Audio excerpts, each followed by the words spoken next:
over 100 views on the Superman video and an additional sub. Oh my god! That may not seem like much, but an increase of my audience like that is just the reason why I want to keep doing this. So all your views count, and I couldn't be any more thankful. So I appreciate you guys sticking around here. Wish I had something to celebrate that, but I didn't. So here's another video of me being autistic. So the Netflix Devil May Cry anime just wrapped up its first season, and season 2 already finished. As far as leaks concerned, there has been a lot of discourse surrounding this entire series.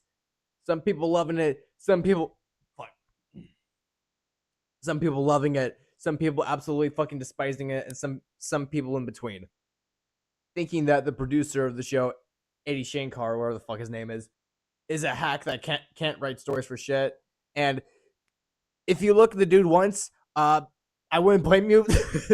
First of all, he made the Castlevania anime, so you can remember any of Castlevania, but I remember it being great. And second of all, yeah, I don't like this show all that much. Now, don't get me wrong. I am a huge, huge fan of the Devil May Cry games. And by huge fan, I play DMC 5. I had a huge Devil May Cry phase my early freshman year of high school. I put so much time into replaying Devil May Cry 5. And Dante's like one of my favorite characters in fiction ever. But with this show, I feel like it doesn't capture that same energy as the games does, and just like forces a bunch of early 2000s George Bush freaking political commentary that's just not Devil May Cry at all. Seasons 1 and 2 of the show were most likely made at the same time, but season 2 can easily improve those problems, whatever other gripes I have with the series.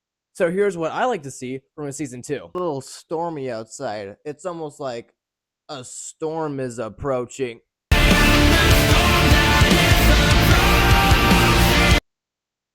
First thing I like to see in the show is more Dante and less Lady. Significantly less Lady. The show suffers from like a lot of like uninteresting ideas and like kind of boring plot lines a little bit. Dante is the saving grace of all that.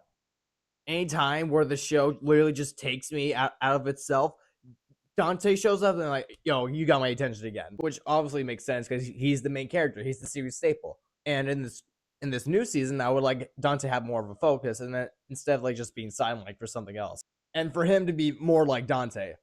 It might just be me, but in the anime, Dante to me seems more like Nero, which is funny because they're both voiced by John Young Bosch.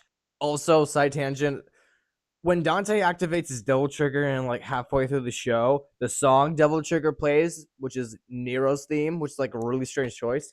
And it's not like you can like interchange the songs in between characters. That is specifically Nero's theme. And personally, I think Subhuman fits better with Dante more than Devil Trigger. I know no one likes that song, but fits more with Dante than fucking Devil Trigger. So fight me. Okay, back to being on topic. Dante's one-liners in this show doesn't really get as much of a laugh at me compared to the games. I get a chuckle here and there, but it's just like not on par with Dante's character, you know? Kind of borderline like generic superhero, which is not what Dante is at all. And it's not what Devil May Cry is. The show seems to forget that Dante's the main character, so I would like in season 2 is focused on Dante recovering from stasis that was in at the end of season 1, and like discovering the aftermath of the government airstrike on Makai through Dante's eyes, making Dante more of the focus like he is in the original games. But Riley, it's a different story. Of course it's not gonna be directly like the games. Okay, then make it fucking good. I don't want to hear shit about post 9/11, my fucking Devil May Cry. Fuck you. Just make Dante more like Dante. Make him more like the wacky Wahoo pizza man that we've grown to love. And have him defy the fucking laws of physics that defines his character, and not just, Deadpool. I shouldn't have to say that I don't want a direct adaptation of 1-to-1 with the source material. Just make it good. So I mentioned Lady earlier. I should probably get back to that. Now, I love Lady in the games, but in the show, she's kind of... Oh, you already fucking know. Just roll the clip. A fucking hard devil spawn, motherfucker. 2,000 years ago, when our world was still connected to their shithole from a bomb going off in its fucking neck. Yeah, Lady, show Lady, it's not it. If we could see less of her until she reads the English dictionary and learns more words than fucker shit, that would make me happy. Okay, I'm over exaggerating. It's just her character's decent. It's just her overabundance of cursing just deducts 1 point for me. Next thing I like to see is more wacky demon fun. And what I mean by that is like more of an emphasis on like fighting demons and absolutely owning them and styling on them. It's not even about what I want. I think it would give the show like a way better identity if it was just Dante talking shit to demons the size of skyscrapers. Now I've been skimming over this before, but I'm not fond of the whole direction with the Makaians. Again, political references or fucking again political references and allegories on minorities and immigration is not what I want from Devil May Cry. Like, say that shit for X-Men, not an adaptation of game where you have a weapon that's a motorcycle that splits up into two chainsaws. But that stuff has an importance within this universe. So the effects of the aftermath at the end of season 1 will still be reflected within season 2. Just like still have a good balance between good demons and demons that we can just toss around, you know? Again, with more of a focus on Dante. Next thing I would love to see in the show is them to get Virgil right. The driving force of the original games is the history of Sparta and Dante and Virgil themselves, with two of them being the main theme of Devil May Cry, nature versus nurture. With Dante accepting the nature of his human side more than his demon side, and Virgil constantly trying to nurture his demonic side with more power. Now, I love Virgil again, one of my favorite characters from DMC.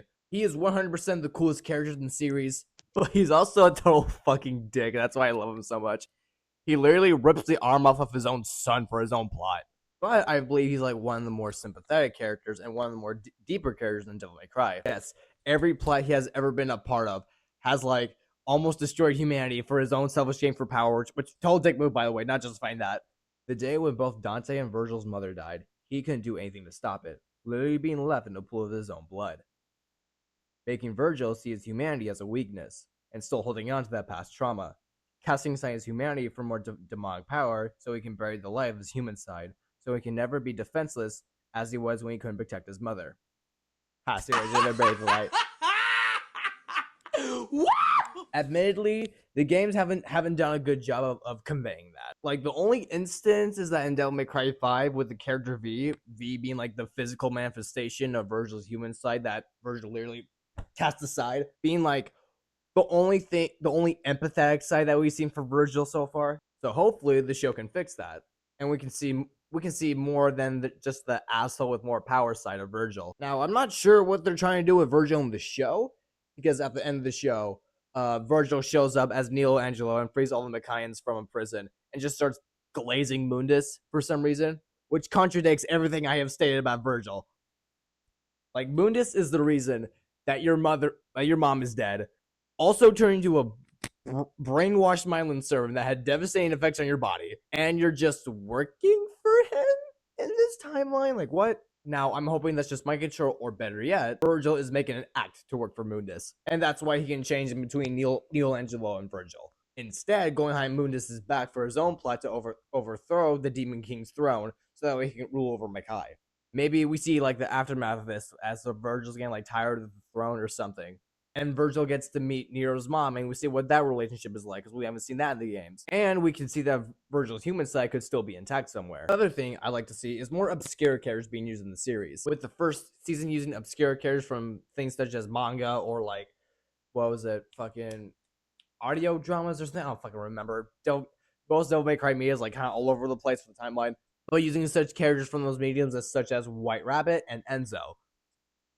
And I like to see more obscure characters being pulled from various media for more of the mainstream Devil May Cry show. Also, I like to see Trish. That'd be cool. Also, lesser known characters can like further expand with the Devil May Cry universe without it just like being fan service and Easter eggs. Like, literally, in like episode 1 of the show, when Darkholm's like recruiting all the Devil Hunters, Lucia makes an appearance. Darkholm captures her, and we never see her again. I mean, Arius shows up at the end of season 1, so maybe she has like a plot with her or something. I don't know. Nell Goldstein's going to appear in season 2, the grandmother of Nico Goldstein from Devil May Cry 5, and also the woman who created Ebony and Ivory, Dante's guns. But I like to see Sparta's students get introduced. Ball and Modius. Is that how you say it? Modius? I don't know. Characters who appeared in the 2007 anime of Devil May Cry. While in the anime, I believe they were seen as antagonistic, I think it'd be more interesting if they were allies with Dante, just like being soldiers or survivors from the airstrike of Makai. Maybe they could tell stories to Dante about Sparta, and Dante could learn more about his devil heritage through them. And finally, the final thing I would love to see in Devil May Cry, the number one thing that will save this show for me, is more 2000s grunge music. Look, you happy with Limp Bizkit for the intro and Evanescence's original song in the series. Just put some older Linkin Park in a fight scene or two and you got me sold.